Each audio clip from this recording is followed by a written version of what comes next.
ప్యానెల్లో ఉన్నటువంటి దేవుని పిల్లలైనటువంటి మీ అందరికీ, అలాగే ఆత్మీయ సహోదర సహోదరీమణులందరికీ కూడా పేరు పేరున శుభాభివందనములు తెలియజేస్తూ ఉన్నాను. ప్రార్థన చేసుకుందాం ప్రియులరా. మహోన్నతుడు అయినటువంటి మా దేవుడా, మా కన్న తండ్రి, మీకు మా హృదయపూర్వకమైనటువంటి కృతజ్ఞతాస్తులు చెల్లిస్తూ ఉన్నాం. గడిచిన కాలమంతా మీ దయగల హస్తముల మాటున మమ్మల్ని అందరినీ కాచి కాపాడి ఉంటున్నారు. మా దేవ, మా బ్రతుకుల్లో మరొక దినమును మాకు ప్రసాదించి ఇలా స్పృహలోనికి వచ్చి మిమ్మల్ని జ్ఞాపకం చేసుకొని ఈ దినమునకు మా జీవితము ఏమై ఉన్నదని మేము ఎరిగి సరిచేసుకోవలసినటువంటి విషయంలో సరిచేసుకొని మీరు సిద్ధపడి ఉండండి అని చెప్పినటువంటి విధంగా మార్పుతో సిద్ధపడి ఉండగలిగేటువంటి మరో అవకాశాన్ని మాకు అనుగ్రహించినందుకు కృతజ్ఞతాస్తులు చెల్లిస్తూ ఉన్నాం. దేవా, మా బ్రతుకులోని ప్రతి నిమిషాన్ని, ప్రతి గంటను, ప్రతి దినమును మేము సద్వినియోగం చేసుకోగలిగేటువంటి సదావకాశాన్ని మీరు ఇస్తున్నారు అయ్యా. ఆ విషయంలో మాకు నిర్లక్ష్యం లేక, నిద్ర మత్తు లేక, తగినటువంటి మెలకువతో అయ్యా మీ మాటల జ్ఞానపు ప్రేరేపణతో మేము ప్రోత్సహించబడి మెలకువ కలిగి జీవించి మీరు అనుకున్నటువంటి ఆ పరిపూర్ణత సాధించి మీరు అనుగ్రహించేటువంటి నిత్య జీవానికి మేము వారసులముగా ఉండగలిగేటువంటి ధన్యతను మాకు అనుగ్రహించమని వేడుకుంటున్నాం తండ్రి. అయ్యా, ఈ సమయం నందు వాక్యమును ధ్యానిస్తూ ఉంటుండగా పరిశుద్ధాత్మిక సహాయం మా అందరి పట్ల ఉంచుమని మీ ప్రియకుమారుడు మా ప్రభువునైనటువంటి క్రీస్తు యేసుల వారి మహిమగల పరిశుద్ధ నామమున ప్రార్థించి విన్నపించుకుంటున్నాము పరమ తండ్రి. ఆమేన్. ప్రభు నామమున మరొకసారి మీ అందరికీ శుభాభివందనలు తెలియజేస్తున్నాను. ప్రియులారా, అబ్రహాము సహోదరుడైనటువంటి తన తమ్ముడైనటువంటి హారాను యొక్క కుమారుడైన లోతును గురించినటువంటి సంఘటన పూర్తయిన పిమ్మట, సంఘటన మీన్స్ లోతును తన కుటుంబాన్ని, తన ఆస్తిని విడిపించుకొచ్చిన తర్వాత 15వ అధ్యాయము ప్రారంభ వచనం నుండి 15వ అధ్యాయము ప్రారంభ వచనం నుండి ఇవి జరిగిన తర్వాత యెహోవా వాక్యము అబ్రహామునకు దర్శనమందు వచ్చి, అబ్రామా, భయపడకుము, నేను నీకు కేడెము, నీ బహుమానము అత్యధికమగునని చెప్పెను. అబ్రహాము హారాను నుండి బయటికి రప్పించబడిన తర్వాత ఎదురైనటువంటి ఒక మొట్టమొదటి యుద్ధ సన్నివేశము, తన సహోదరుడి కుమారుడి విషయంలో జరిగినటువంటి ఒక ప్రతికూల వాతావరణము. అయితే ఆ అనుభవము తదనంతరము అబ్రహాము ఎక్కడ కూడా బలహీనపడకూడదు, ఎక్కడ నిరుత్సాహానికి గురి కాకూడదు అనేటువంటి ఉద్దేశము కలిగినటువంటి దేవుడు, నీవు భయపడకము అని సెలవిస్తున్నాడు. రెండవ మాట, నేనే నీకు కేడెము అంటే రక్షణ అనేటువంటి విషయాన్ని తెలియజేస్తున్నాడు.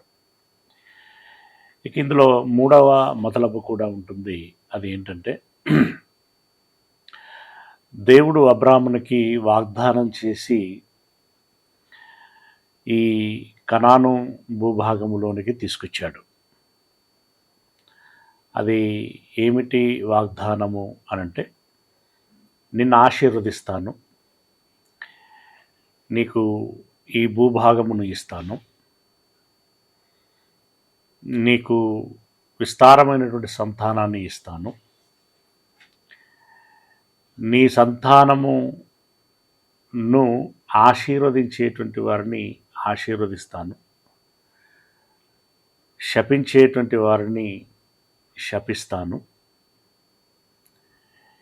నీ సంతానము ద్వారా లోక జనులందరూ కూడా ఆశీర్వదించబడతారు అని వాగ్దానం చేశాడు. ఈ వాగ్దానం చేసి సంవత్సరాలు గడిచిపోతున్నాయి. దాని నెరవేర్పు సమీపంలో కనిపించలేదు. కనుక సహజంగా ఒక మనిషికి, అందున మొదటి అనుభవాన్ని చవి చూసేటువంటి వ్యక్తికి కొంత గందరగోళము, అయోమయము ఏర్పడుతూ ఉంటుంది. అలాంటి పరిస్థితులలో దేవుడు అబ్రాహాముని బలపరచాలని భావించాడు. అందులో భాగంగా ఏమంటున్నాడు అంటే, నేను నీకు కేడము, నీ బహుమానమును అత్యధికమగునని చెప్పాను. అందుకు అబ్రాహాము, ప్రభు అయిన యెహోవా నాకు ఏమి ఇచ్చిననేమి అని అన్నాడు. ఇప్పుడు నేను, నా భార్య మినహా ఇంకెవరు నా అనబడినటువంటి వారు ఉన్నారు? తమ్ముని కుమారుడు లోత తనొక స్థలమును ఎంచుకొని తాను వెళ్ళటం జరిగింది. ఇక నాతో పాటు ఉన్నటువంటి ఐశ్వర్యం ఉందా? ఇన్ని గొర్రెలు, మేకలు, పశువులు, ఒంటెలు, ఇవన్నీ మా ఇద్దరి ప్రాణానికి వీటన్నిటినీ మేమేమి చేసుకునేది? మొదటిది, పనివారిని ఇచ్చావు. ఆ పనివారు దేనికోసం? ఈ పశువులను వీటన్నిటినీ చూసుకోవటం కోసమే కదా. ఇప్పుడు ఇంతమంది పనివారు ఉన్నారు. వారు ఇప్పుడు మేము తినేటువంటి పావుసేరు బియ్యానికి, అంటే బియ్యం మీన్స్ వాళ్ళు గోధుమలు, అంటే మేము తినేటువంటి 2 రొట్టెలు, అంటే ఇద్దరు కలిపి 4 అనుకోండి, అవి మన సైజులో, వాళ్ళ సైజులో వాళ్ళకు ఒకటే చాలు. ఆ రొట్టెలు చేయటానికి ఇంతమంది పనివారిని నేనేం చేసుకోవాలి? అంటే అబ్రహాము గారు తన వైఖరిలో ఏం తెలియజేస్తున్నాడంటే, నిరుత్సాహాన్ని వ్యక్తం చేస్తున్నాడు. నాకు ఏమి ఉన్నా ఏమి ప్రయోజనము? ఆస్తి ఉన్నదా? ఏం చేసుకోవాలి? పనివారు ఉన్నారా? ఏం చేసుకోవాలి? నాకు సంతానము లేదే, మనమన్లు మనమరాలు లేరే, నా ఆస్తి మీరెంత ఇచ్చినా కూడా ఐశ్వర్యాన్ని నేను ఏం చేయాలి దాన్ని? 2వ వచనం, అందుకు అబ్రాహాము, ప్రభువైన యెహోవా నాకు ఏమి ఇచ్చిననేమి? నేను సంతానము లేనివాడనై పోవుచున్నానే. ప్రియులరా, ఈ పదము ఆ రోజుల్లో అతి ప్రాముఖ్యమైనటువంటి మాట. ఎందుకంటే జనులు అంతగా లేనటువంటి నేల మీద అక్కడక్కడ ఎక్కడో 2 చుక్కల మాదిరిగా విసిరి వాడేసినటువంటి విధంగా ఉన్నటువంటి జనులకి సమూహాలు అవసరం. అందులో నా అనబడేటువంటి సమూహము అవసరం.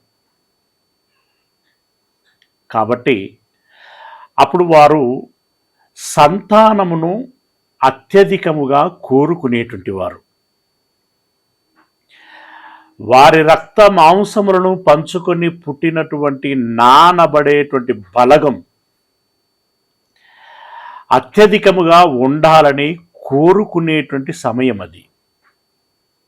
ఇప్పుడు పరిస్థితులు చాలా మారాయనుకోండి. అబ్రహాము కాలము నాటికి ఉన్నటువంటి పరిస్థితులు వేరు, ఇప్పుడు ఉన్నటువంటి పరిస్థితులు వేరు. ఇప్పుడు ఇంత కిక్కిరిసిపోయినటువంటి లోకములో ప్రశాంతత లేక గజిబిజి గందరగోళ జీవితాన్ని జీవించలేక ఒంటరిగా బ్రతుకుతే బాగుండు, ఒంటరిగా ఏకాంతములో విశ్రాంతి తీసుకుంటే బాగుండు అనేటువంటి పరిస్థితులు ఇప్పుడు చోటు చేసుకున్నాయి. రకరకాలైనటువంటి విధానాలు ఉన్నాయి. ఇంకొంతమంది పరిస్థితి విచిత్రం. జనారణ్యంలో నానబడేటువంటి వారు లేక ఏకాంతముగా ఉండిపోయాము అని చెప్పి డిప్రెషన్కి గురైపోతున్నటువంటి వారు మరికొంతమంది. ఇక లోకం అంటేనే చిత్ర విచిత్రమైనటువంటి పరిస్థితులు.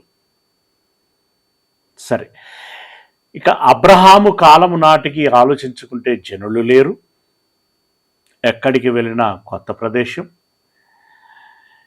నానబడేటువంటి వారు లేకపోవటం మూలంగా ఒక ఆందోళనకరమైనటువంటి పరిస్థితి. ఇప్పుడు నువ్వు భయపడకు, నేను నీకు కేడెము అని దేవుడు అంటుంటే భయపడేది ఏమున్నది దేవా? నువ్వు ఇంత ఇచ్చావు ఐశ్వర్యాన్ని, ఇంతమందిని పనివారని ఇచ్చావు, నాకేమీ ప్రయోజనము అనంటూ దమస్కు ఎలియేజరే నా ఇంటి ఆస్తి కర్తయగును గదా. మామూలుగా ఎలియేజరు కూడా మనిషే. ఎలియేజరు నా వాడు, నా మనిషి అని అనుకుంటే తన ఐశ్వర్యము ఎలియేజరుకు చెందినా కూడా సరే అని అనుకోవలసినటువంటి విషయమే. కానీ మనుష్య మానసిక స్థితిలో అంత త్వరితగతముగా ఒక వ్యక్తిని తన సొంతవాడు అని చెప్పి అడాప్ట్ చేసుకోవటం అనేటువంటిది చాలా కష్టాతీతమైనటువంటి విషయం. నా అనేటువంటి భావన తనలో నుండి వచ్చినటువంటి వారి విషయంలోనే ఎక్కువగా ఏర్పడుతూ ఉంటుంది. ఆ భావన అబ్రాములో కూడా ఉండింది. ఇప్పుడు నా పనివారిలో ముఖ్యమైనటువంటి పనివాడు, నిర్వాహకుడు ఎవరు అనంటే ఎలియేజరు. మేము ఎలాగూ వృద్ధులం అవుతున్నాం అయ్యా,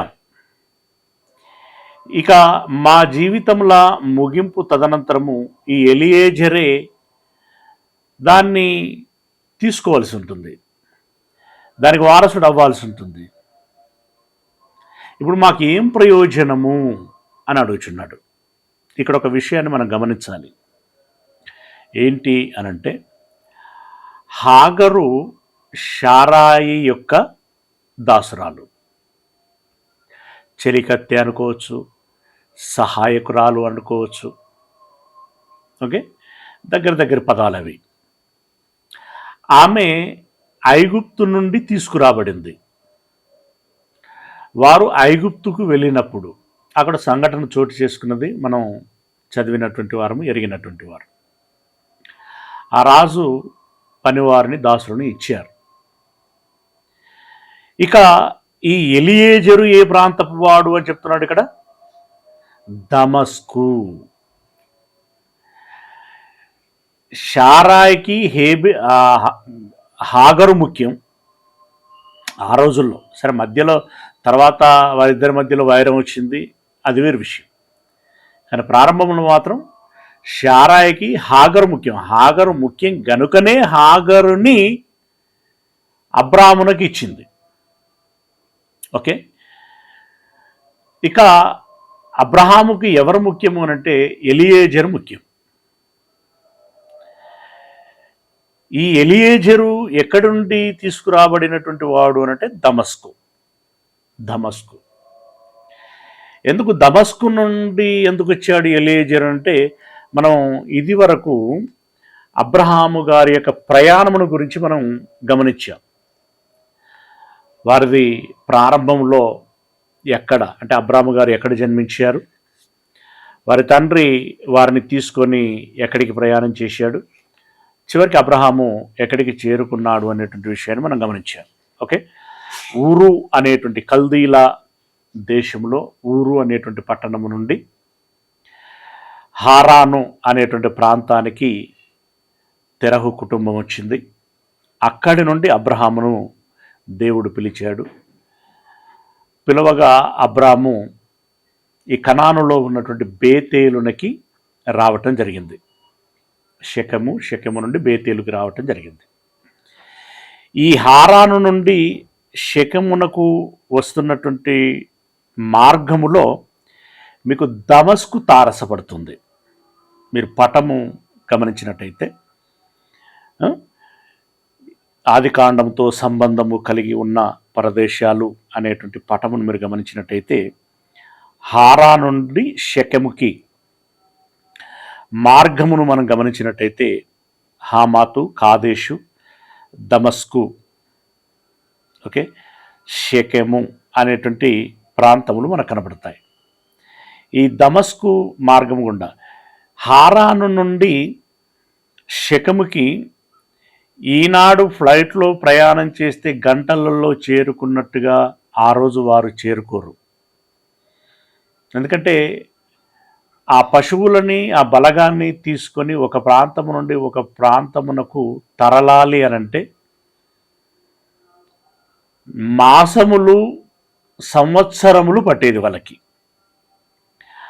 అలా వారు ప్రయాణం చేస్తున్నటువంటి క్రమంలో ఒక్కొక్క గ్రామములో, ఒక్కొక్క పట్టణములో వారు వాసం చేస్తూ వచ్చేటువంటి వారు.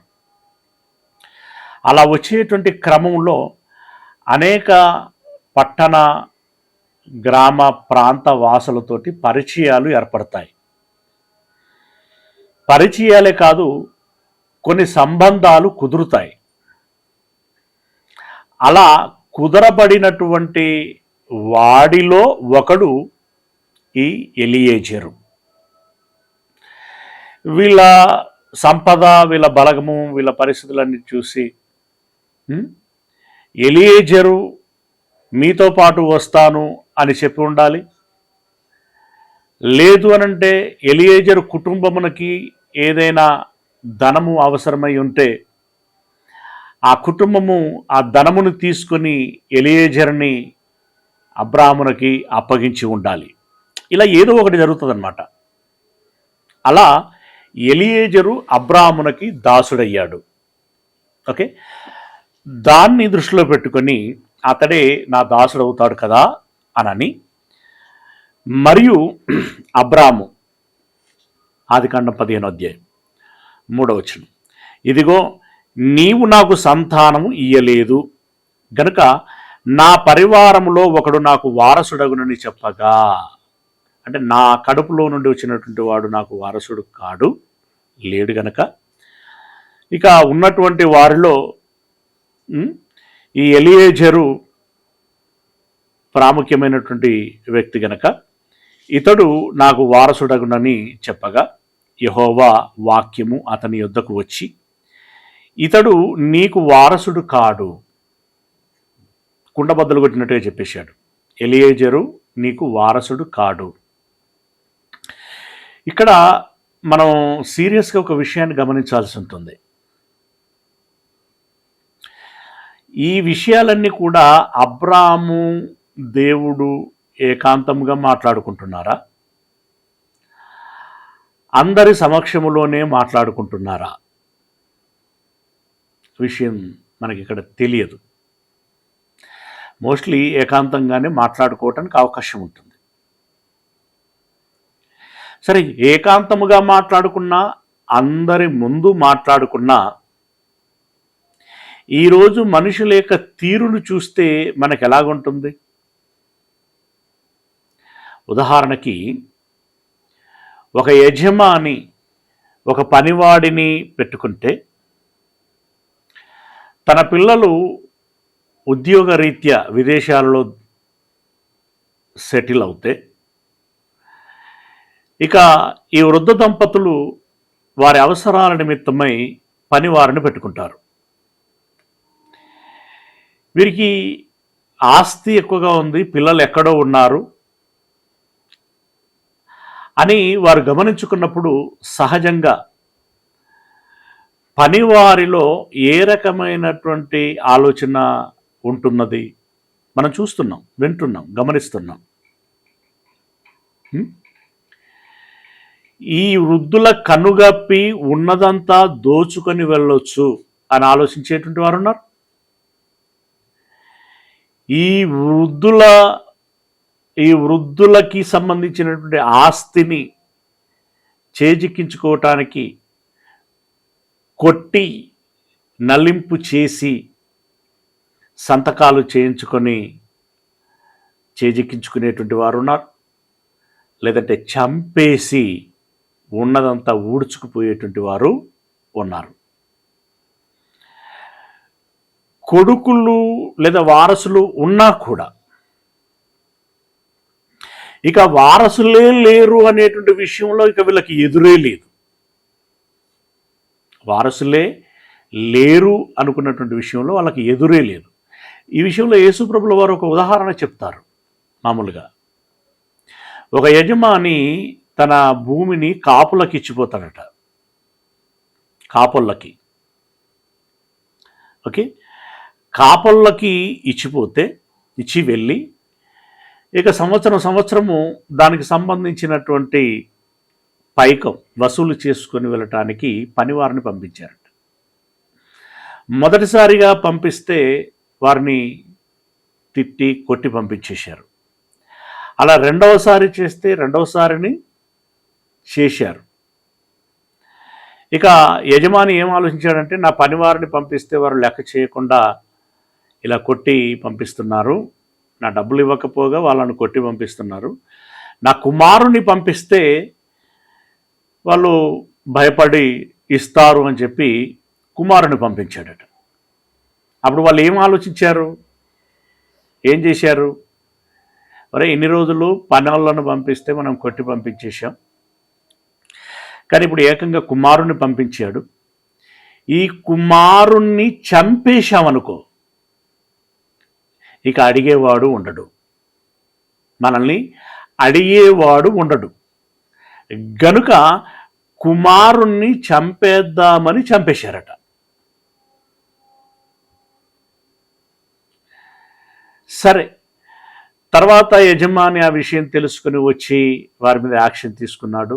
అది వేరే విషయం, ఎందుకంటే యజమానికి అంత బలం ఉంది, సామర్థ్యం. ఇది పోలిక ఎవరిని గురించి చెప్పాడు అంటే, దేవుడు యేసయ్య ఆనాడు ఉన్నటువంటి యూదుల గురించి చెప్పాడు అప్పుడు ఆ ఉపమానంలో.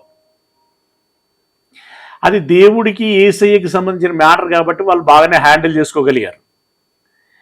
కానీ సామాన్య మనుషుల విషయం అలాగుండదు కదా, సామాన్య మనుషుల విషయము అలాగున ఉండదు.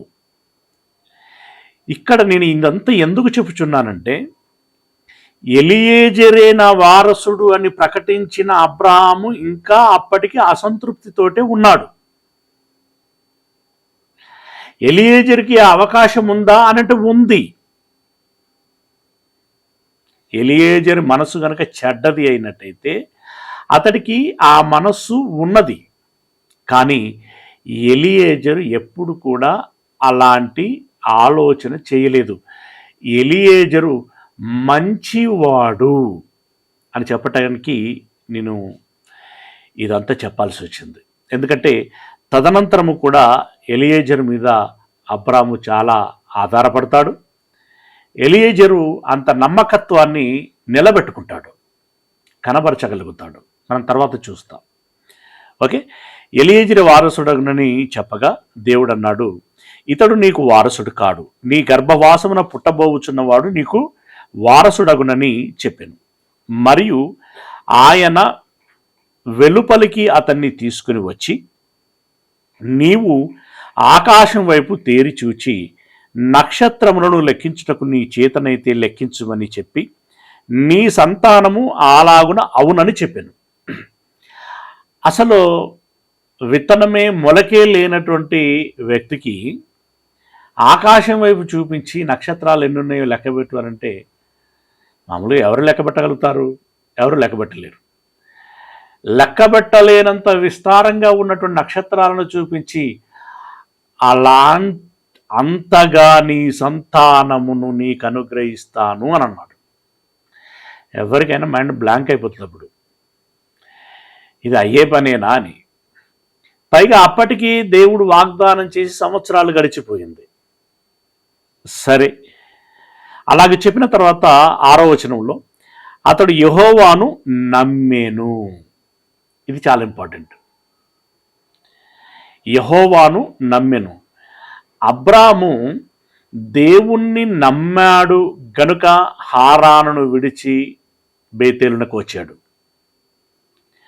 ఇప్పుడు కూడా అబ్రాము దేవుణ్ణి నమ్మాడు. ఏమని నమ్మాడు? దేవుడు నాకు సంతానమును ఇస్తాడు, అది కూడా ఒకరిద్దరిని కాదు, ఆకాశ నక్షత్రముల వలె అని నమ్మాడు. నమ్మాడు గనుక అది అతనికి నీతిగా ఎంచబడెను. మొట్టమొదటగా మానవ లోకములో నీతిమంతుడుగా ఎంచబడినటువంటి విధానమును గురించి ఇక్కడ చెప్పబడినటువంటి విషయం ఏంటంటే, దేవుణ్ణి నమ్మితే నీతిమంతులుగా ఎంచబడతారు. రైట్? అబ్రాము దేవుణ్ణి నమ్మెను, అది అతనికి నీతిగా ఎంచబడెను. ఇదే మాట మనకు గలతీ పత్రికలో యాజ్ ఇట్ ఈజ్గా ఉంటుంది. Okay, right. 7వ వచనం, మరియు ఆయన నీవు ఈ దేశమును స్వతంత్రించుకున్నట్లు దాన్ని నీకిచ్చుటకు కల్దీల ఊరను పట్టణములో నుండి నిన్ను యువతలకి తీసుకుని వచ్చిన యెహోవాను నేనే అని చెప్పినప్పుడు అతడు, ప్రభు అయిన యెహోవా, నేను దీన్ని స్వతంత్రించుకునేదనని నాకెట్లు తెలియననగా, దేవుడు 3 ఏండ్ల పెయ్యను, 3 ఏండ్ల మేకను, 3 ఏండ్ల పొట్టేలును, ఒక తెల్ల గువ్వను, ఒక పావురపు పిల్లను నా యొద్దకు తెమ్మని అతనితో చెప్పాను. ఇక్కడ ఏం జరిగింది? దీనంతటిని నీకు ఇస్తాను అని చెప్పినటువంటి మాటను బట్టి అబ్రాము దేవుణ్ణి అడిగాడు. ఇప్పుడు దేవుడు అన్నాడు, కల్దీల ఊరను పట్టణంలో నుండి యువతలకు నిన్ను తీసుకొని వచ్చాను అని చెప్పాడు. చెప్పినప్పుడు, అయ్యా మీరు అన్నట్లుగా ఈ భూమి నాకు నా సంతానానికి చెందునని నాకు ఎలాగూ తెలియను అని అడిగాడు. అడిగితే దేవుడు అంటున్నాడు, ఒక పెయ్యను, ఒక గొర్రెను, ఒక మేకను, 3 ఏండ్ల వయస్సు కలిగినటువంటి వాటిని, అలాగే పావురములను తీసుకోమన్నాడు, గువ్వలని తీసుకోమన్నాడు. తీసుకోమని ఏం చేయమంటున్నాడు అనంటే, అవన్నీ తీసుకొని వాటిని నడుముకు ఖండించుము, ఖండించి దేని ఖండమును దాని ఖండమునకు ఎదురుగా ఉంచెను. అంటే వాటిని నడిమికి తెగగోసి ఆ తెగగోసినటువంటి భాగములను మధ్యలో కొంత స్థలం ఉండులాగున ఎదురెదురుగా పెట్టారట. ఓకే, పెట్టబడిన తర్వాత అక్కడ ఏం జరిగింది అంటే, వాటిని ఖండించాడు, కానీ పక్షులను అతడు ఖండింపలేదు. ఇక ఇది జరిగిన తర్వాత గద్దలు ఆ కళేబరముల మీద వాలినప్పుడు, సహజంగా కళేబరములు ఉన్నాయి అనంటే గద్దలు ఆశ్రయిస్తాయి. అవి వాటిని ఆ ఖండముల మీద వాలుచున్నప్పుడు అబ్రాము గారు ఏం చేశారు అనంటే, 11వ వచనంలో, గద్దలు ఆ కళేబరముల మీద వాలినప్పుడు అబ్రాము వాటిని తోలివేసెను, అంటే కావలిగా ఉన్నాడు అని దాని అర్థం.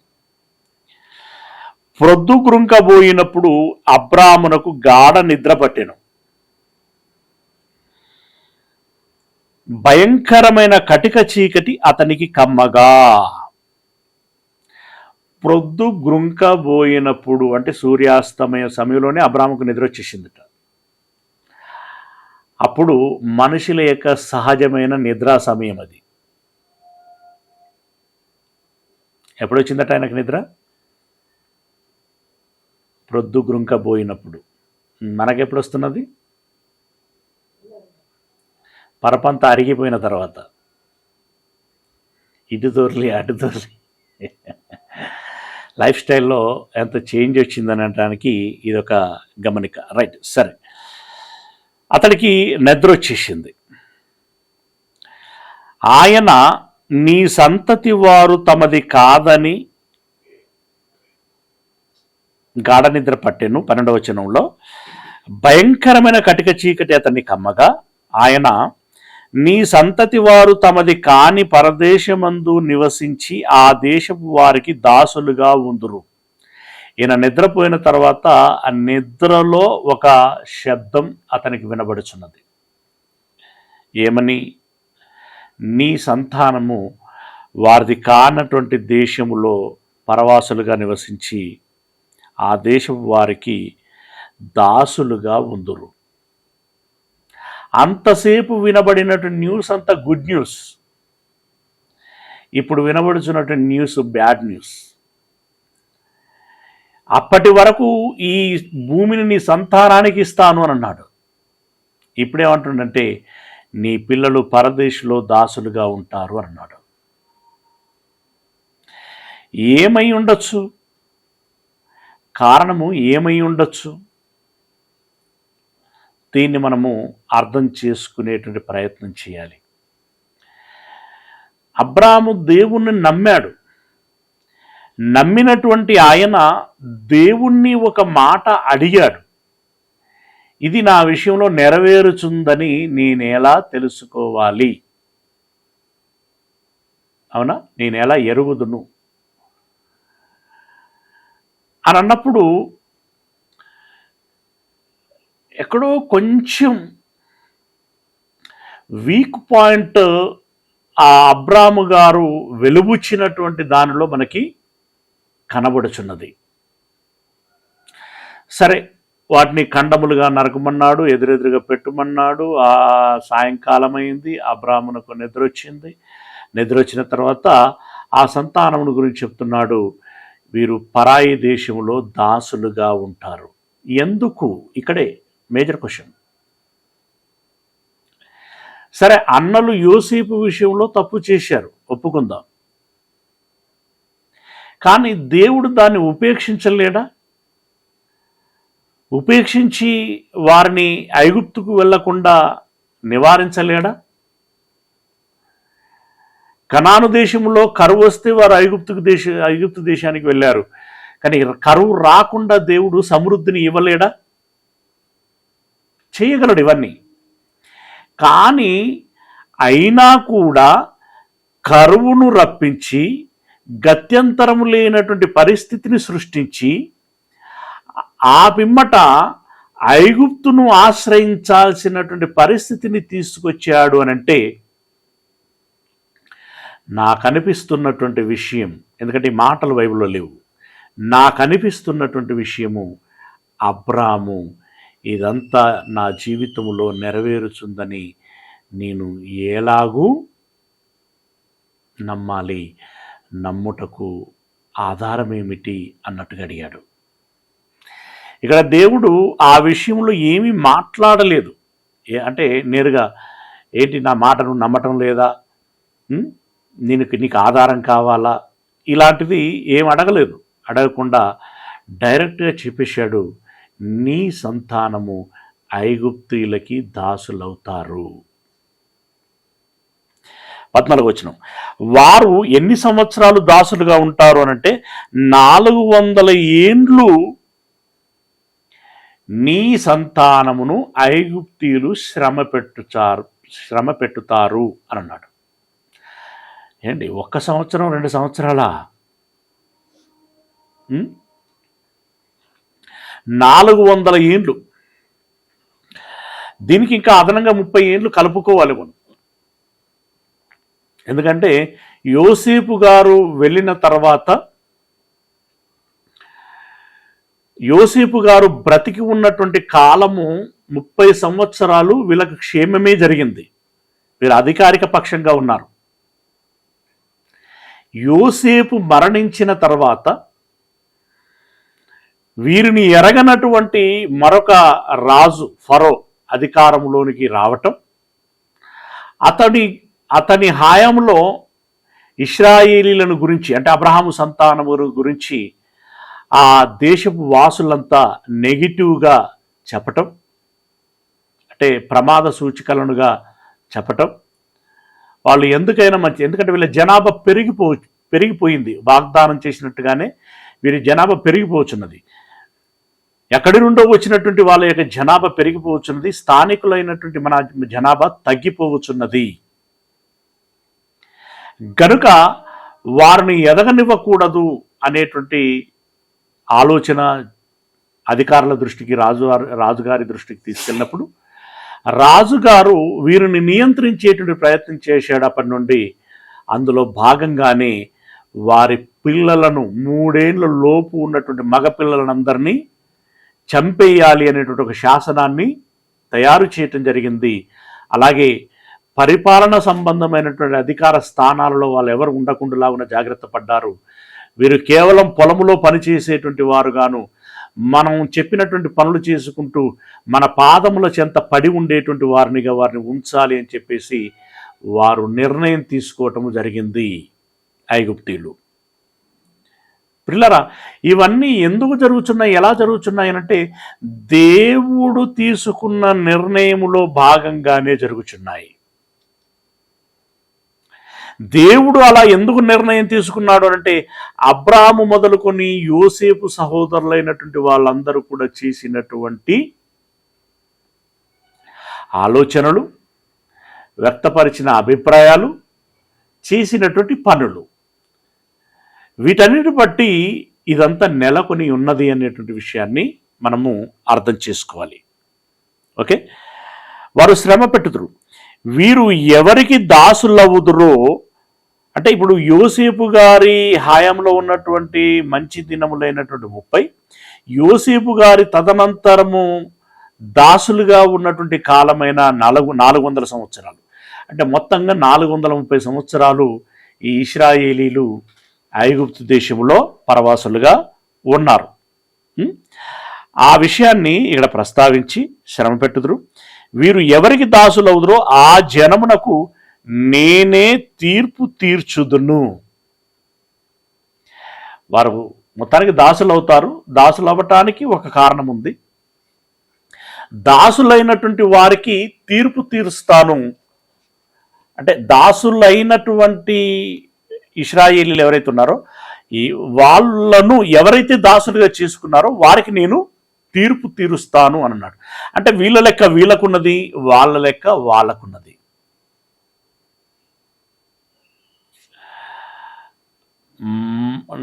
నిన్న మొన్న మాట్లాడుకున్నాం, మోసపోయేటువంటి వారిని నేను చూస్తున్నాను, మోసం చేసేటువంటి వారిని నేను చూస్తున్నాను, వారిరువురికి వ్యాజ్యము చేసేటువంటి, అంటే తీర్పు తీర్చేటువంటి వాడను నేనే అనేటువంటి విధంగా చెప్తుంటాడు. ఇప్పుడు దాసులుగా ఉన్నటువంటి వారిని దేవుడు చూస్తున్నాడు, దాస్యములో ఉంచుకున్నటువంటి వారిని దేవుడు చూస్తున్నాడు. ఇప్పుడు దాస్యములో ఉంచుకున్నటువంటి వారికి నేనే తీర్పు తీరుస్తాను అని దేవుడు తెలియచేస్తున్నాడు. ఇక ఆ తర్వాత మిక్కిలి, తర్వాత వారు అంటే నీ సంతానం మిక్కిలి ఆస్తితో బయలుదేరి వచ్చెదరు. ఇక నీ విషయం చెప్పుకుంటే నీవు క్షేమముగా నీ పితరుల యొద్దకు పోయేదవు, మంచి వృద్ధాప్యమందు పాతి పెట్టబడుదువు. అంటే పరోక్షంగా ఏం చెప్పాడంటే, నీకు మాట ఇచ్చాను కానీ నీవు కళ్ళతో ఇది చూడవు, నీ కళ్ళ ముందు ఇది జరగదు. వాస్తవానికి అబ్రాము బ్రతికున్నంత కాలము కనాను దేశంలో పరవాసిగానే బ్రతికాడు, గుడారాలలో పరవాసిగా బ్రతికాడు. ఇది నాది అనేటువంటి ఆ అధికారంతో ఆయన ఎప్పుడు బ్రతకగలిగే అవకాశం ఆయనకు దొరకలేదు. ఓకే, కాకపోతే మంచి వృద్ధాప్యములో నువ్వు చనిపోతావు, పాతి పెట్టబడతావు. 16వ వచనం, అమోరీల అక్రమము ఇంకను సంపూర్ణము కాలేదు. ఈ అమోరీయులు ఎవరయ్యా అంటే కనాను సంతానములలో ఒక సంతానము, సమూహం, ఒక సమాజం. గనుక నీ 4వ తరము వారు ఇక్కడికి మరలా వచ్చేదరని నిశ్చయముగా తెలుసుకొనమని అబ్రాహాముతో చెప్పాను. ఎవరు ఇక్కడ ఉండగలుగుతారు అనంటే 2 విషయాలు ఇక్కడ చెప్పాడు. ఒకటి, అమోరీయులు పాపం చేస్తున్నారు, నేను చూస్తున్నాను. అయితే ఎప్పటి వరకు అంటే వారి పాపము పండేంత వరకు ఇంకా నేను వారి విషయంలో ఓపిక పడుతాను. అయితే ఆ సమయానికి నీ పిల్లల తరములు గడుస్తాయి. ఎన్ని తరములు గడుస్తాయంటే నీ తదనంతరము 4వ తరము వారిని నేను ఇక్కడికి తీసుకొస్తాను అని అన్నాడు. సింపుల్గా మనకు అర్థం కావటానికి చెప్తున్నాను.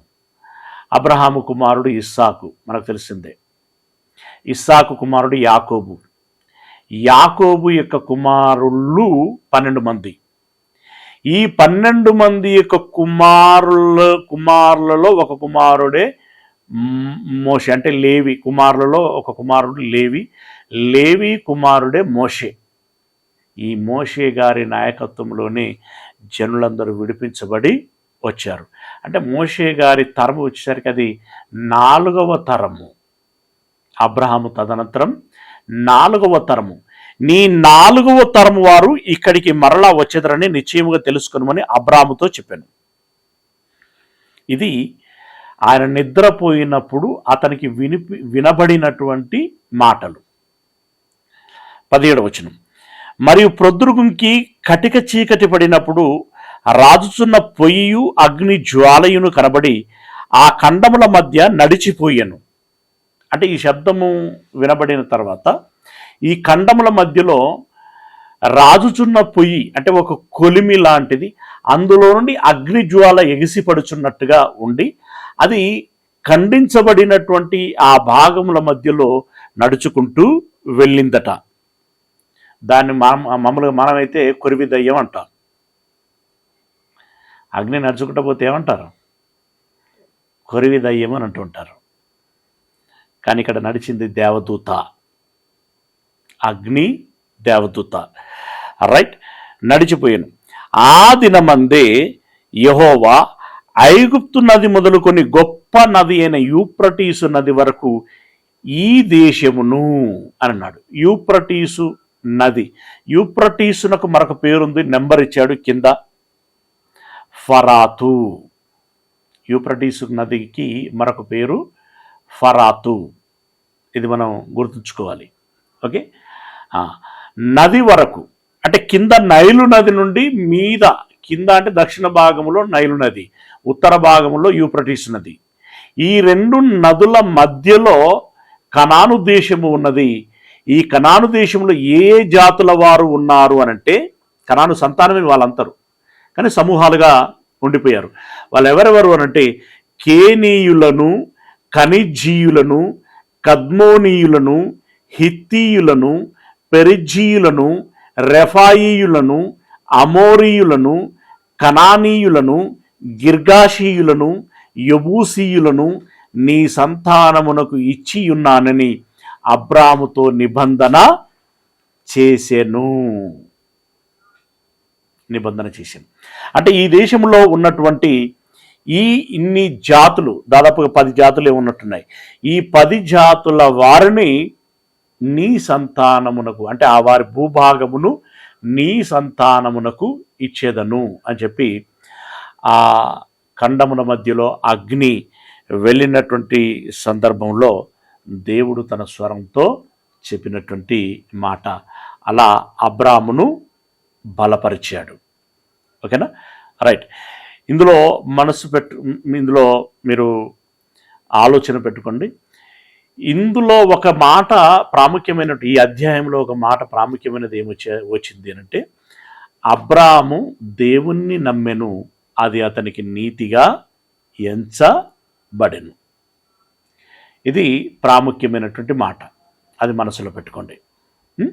16వ అధ్యాయం. అబ్రాము భార్య అయిన శారాయి అతనికి పిల్లలను కనలేదు. అప్పటికి ఎంత సమయం అయిందంటే, వాగ్దానం చేసిన తర్వాత 10 సంవత్సరాలు అయిందండి. నీకు సంతానాన్ని ఇస్తాను అని అన్నప్పుడు ఎవరైనా ఏం ఆశపడతారంటే, వచ్చే మాసమో 2వ మాసమో గర్భం వస్తుంది, లేదంటే వచ్చే సంవత్సరానికి మరొచ్చే సంవత్సరానికి పిల్లలు పుడతారు అనేటువంటి ఆలోచనలో ఉంటారు. కానీ అలాంటిది 1 సంవత్సరం పోయింది, 2 పోయింది, 3 పోయింది, అలా 10 సంవత్సరాలు గడిచింది. ఎవరికైనా ఏమనిపిస్తుంది?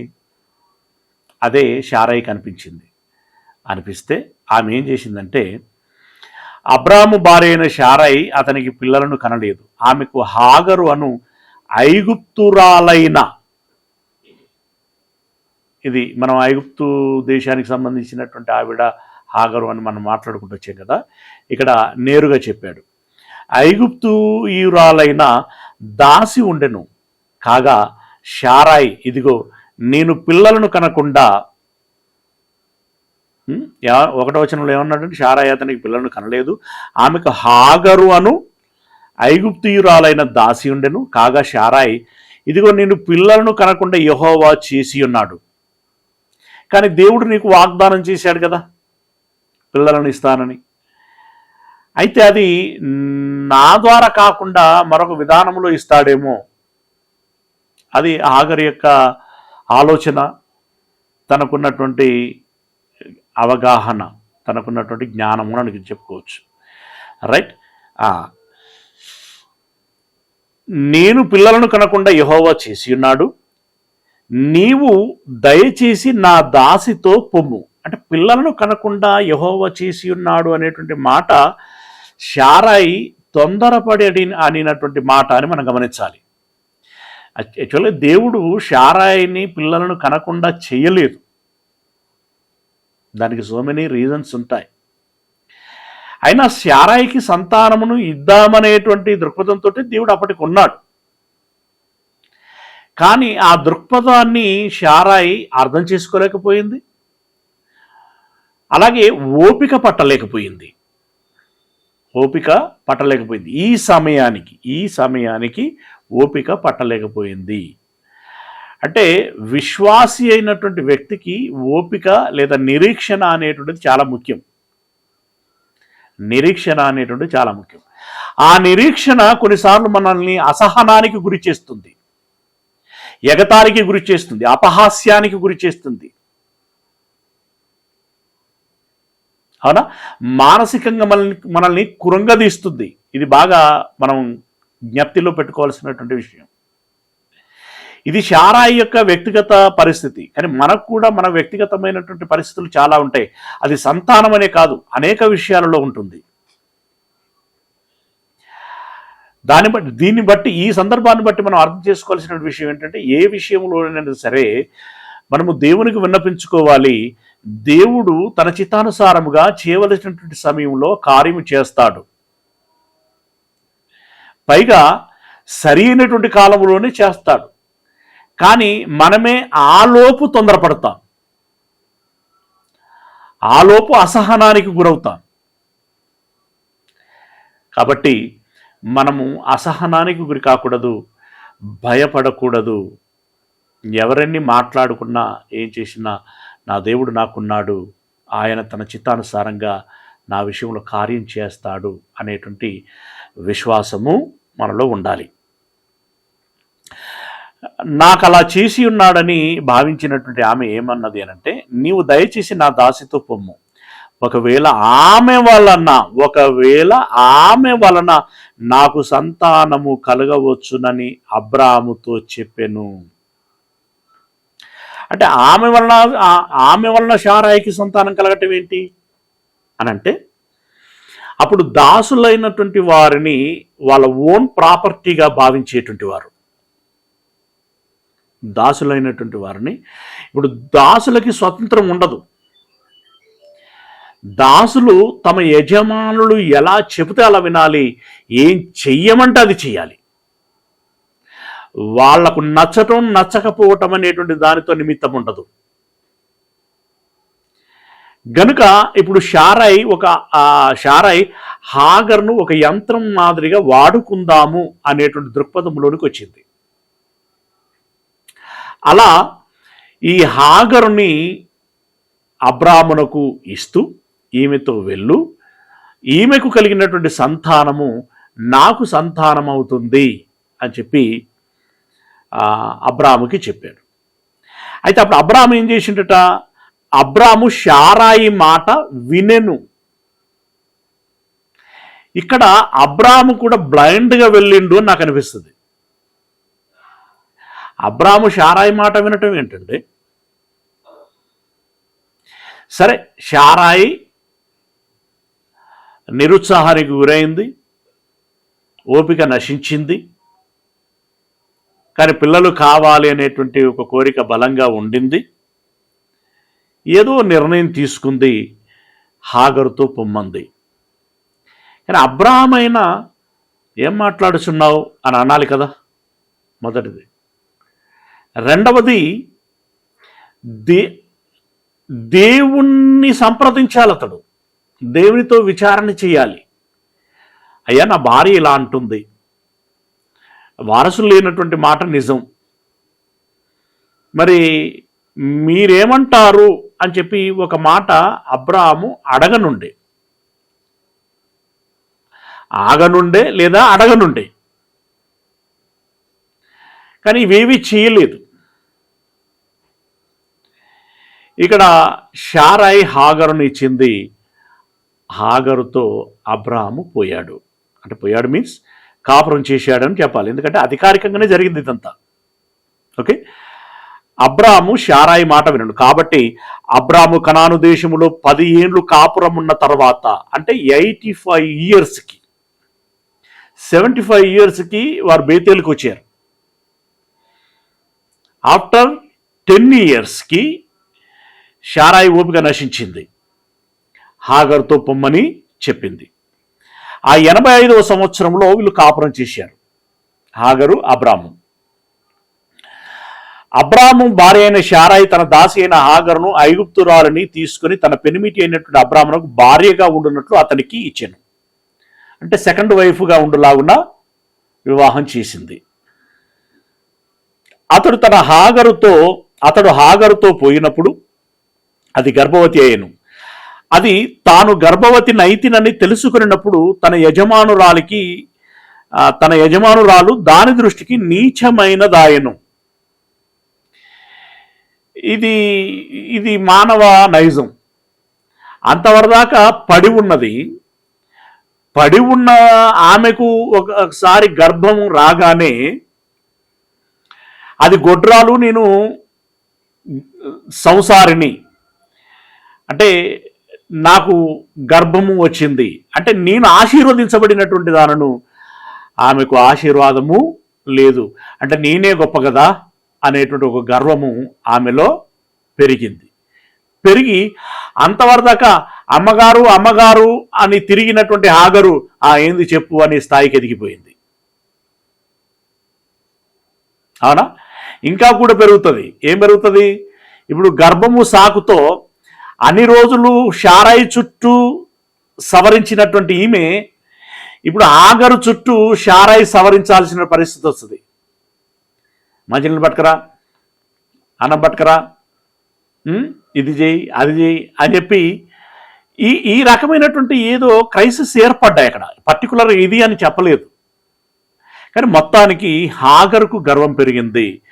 ఇది షారాయికి నచ్చల.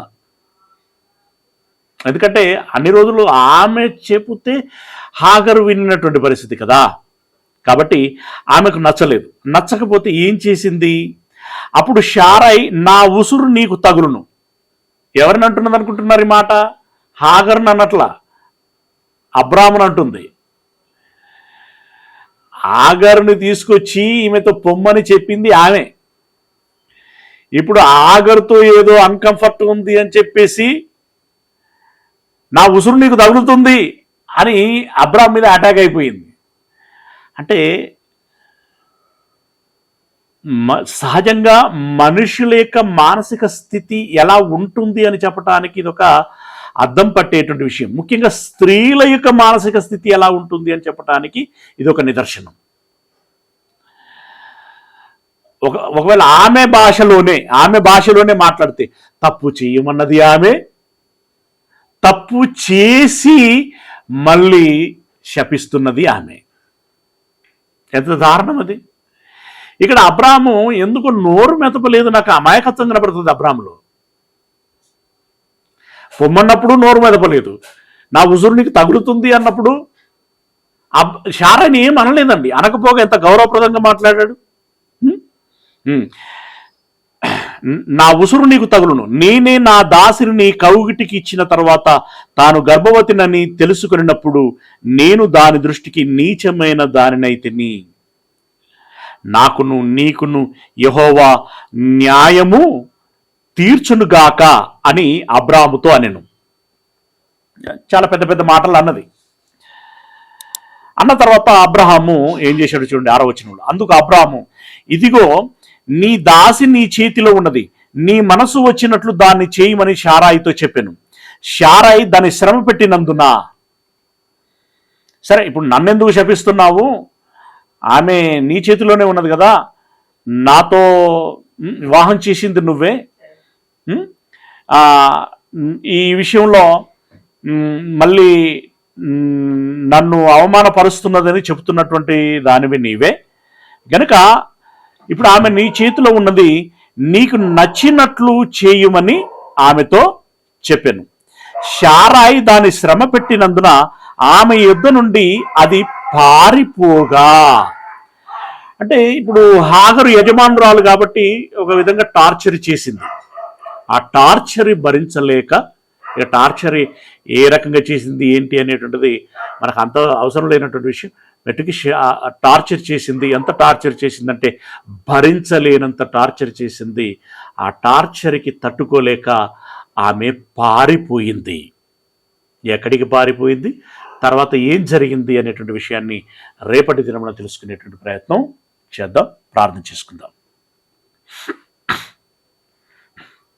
సర్వోన్నతుడైనటువంటి మా దేవుడా, మీ పాదములకు వందనాలు చెల్లిస్తూ ఉన్నాం మా పరమ తండ్రి. మీ మాటల్ని ధ్యానించాం. వీటిలో మేము నేర్చుకోవలసింది, గమనించుకోవలసింది, జాగ్రత్త పడాల్సింది, అయ్యా మిమ్మల్ని ఆనుకోవలసింది, నమ్ముకోవలసింది, నిరీక్షణ కలిగి ఉండాల్సింది, అందుకు కావలసినటువంటి సహనము, ఇలాంటి తదితరమైనటువంటి విషయాలు ఒక నిర్ణయం తీసుకునేటప్పుడు 1కి 10 సార్లు ముందు చూపుతో ఆలోచించాలి. ఇలాంటివి ఎన్నో విషయాలు మేము గమనించుకోవటానికి అబ్రహాము, శారాయి, హాగరు సందర్భాలలో మాకు కనబడుచున్నాయి తండ్రి. మీ పిల్లలు విన్నారు అయ్యా. వీటన్నిటిని గమనించుకొని ఈ వర్తమాన కాలంలో మా జీవితంలో మాకు ఎదురయ్యేటువంటి ప్రతి సవాలు విషయంలో మేము సరి అయినటువంటి ఆలోచన చేయగలిగి, జ్ఞానముతో, విశ్వాసం కలిగి, ఒక తీర్మానము, ఒక నిర్ణయంతో కట్టుబడి అంతా దేవుని చిత్తము అని చెప్పి మీ మీద భారం వేసుకొని నడిచేటువంటి ఒక మంచి మెచ్యూరిటీని మా అందరికీ దయచేయమని వేడుకుంటున్నాను. ఈ మాటలు విన్నటువంటి మీ పిల్లలందరినీ పేరు పేరున దీవించండి, ఆశీర్వదించండి. వారికి కావలసినటువంటి సకల క్షేమములను దయచేయమని వేడుకుంటున్నాం. ఈ దినపు పనులలో మీ పిల్లలు ఎక్కడెక్కడనైతే ఉండబోచున్నారో వాటన్నిటిలో మీరు తోడై ఉండండి. మమ్మల్ని అందరినీ మీ చేతులకు అప్పగించుకుంటూ మీ ప్రియ కుమారుడు మా ప్రభువునైనటువంటి క్రీస్తు యేసుల వారి మహిమగల పరిశుద్ధ నామమున ప్రార్థించి విన్నపించుకుంటున్నాం మా పరమ తండ్రి. ఆమేన్. మన కన్న తండ్రి అయినటువంటి దేవుని ప్రేమ, ప్రభు అయినటువంటి యేసుక్రీస్తు వారి యొక్క కృపారక్షణ, పరిశుద్ధాత్మ యొక్క అన్యోన్య సహవాసము, సహాయము ఈ మాటలు విన్నటువంటి మనందరికీ విన్న మాటలలో నుండి గ్రహించాల్సింది గ్రహించి, జీవించాల్సినటువంటి విధానంలో జీవించి, దేవుని ఆగ్రహానికి, శాపానికి గురి కాకుండా ఆశీర్వాదానికి, ఆనందానికి పాత్రలు కావాలని ప్రయత్నం చేసేటువంటి ప్రతి బిడ్డకు తన ప్రయత్నం అంతటిలో ఎల్లకాలము తోడైయుండును గాక. ఆమేన్. అందరికీ వందనాలండి.